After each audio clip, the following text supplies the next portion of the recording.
Good morning everyone. Welcome to the digital classes of Lalbagh Girls Intermediate College. I am Ma'am Spring and this class of mine is for education students of class 12th. Class 12th, we have finished chapter motivation and now we have to start with a new chapter. I am going to start with a new chapter, that is attention and interest. Let us know what is attention. Attention is an autonomous central process acting as a reinforcement of sensory process and is strongly influenced by learning. Attention determines the perceptual, organizational and the selection of a response given to a particular sensory input. This definition is given by Donald Hub.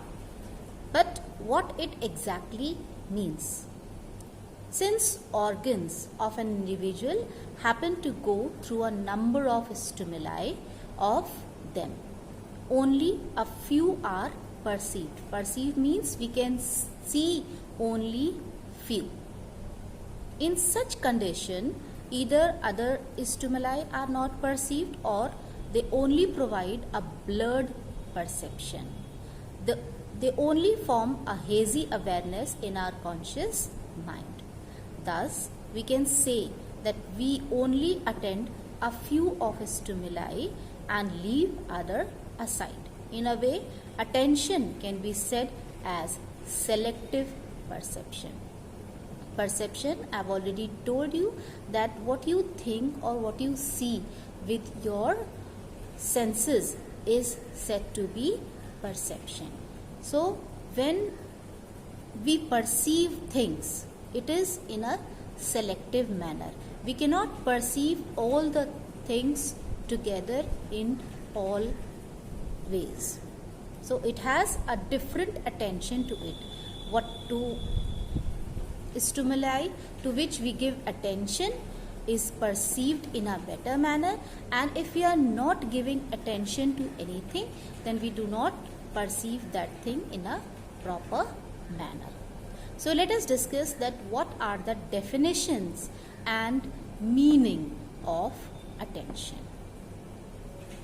In literature, attention has been described as conscious awareness. In other words, conscious awareness is attention, and in psychology or in education, attention is referred to as clearness of items in consciousness. So, it is referred to as the clearness of items in consciousness. However, different psychologists have given different definitions of the term attention. According to Boring, attention provides clearness of perception. Means whatever we perceive it in a clear manner. According to William James, attention is necessary for clearness in consciousness. We know that the clearness of items in the consciousness is attention. So, William James said that attention is necessary to clear our consciousness. According to Mann, attention from whatever angle recognized is in last analysis a motivational process.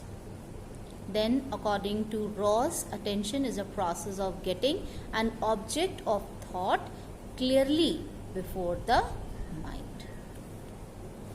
One more definition which is given by McDougall is attention is merely cognition or striving considered from the point of view of its effect on cognitive process. According to Valentine, attention is not the faculty of the mind, it rather describes an attitude or activity of the mind. So when we say that the mind is doing something and we are attentively attending to something or we are perceiving something, then it is called as attention. So this attention has got certain characteristics. Let us do the characteristics so that we may come to know that what attention actually is. So when we discuss about the characteristics of attention, attention divides our fields of experience into a focus and margin. The events that we perceive clearly are at the focus of our experience. We often attend to them so they stand out from the background. Other events are perceived very dimly. We are vaguely aware of their presence in the background. However, the main characteristics of attentions are as: first is our mental process, because it's a mental activity. Then it is a selective process, because we select few things. Then it is the readiness of mental activity. When our mind is ready to accept anything, then it is said to be mental readiness. Then it is purposeful. Attention is always a purposeful activity because it is related to our mind. Intensity in senses. Senses becomes more attentive during attention. Physical adjustment. We adjust our physical activity, or the physical adjustment are being done during this time. Then preparatory. Our body and soul becomes ready to perceive something is the attention. Limited span. This attention has a limited span. We cannot be attentive throughout the day or night. So we can say that the span of attention is limited. Then clear perception. There is a clarity of perception found in attention. Then we have the characteristics of analysis. Attention has the characteristics of analysis. We analyze things in their own manner. Characteristics of synthesis. All the characteristics of analysis, the synthesis generates in the state of attention. Synthesis means when we combine something or something is added to it. So these are the points which we are going to cover in the characteristics of attention, and we will discuss them in detail in our next lecture. Till then, you learn the definitions of attention and try to understand that what is attention. Thank you.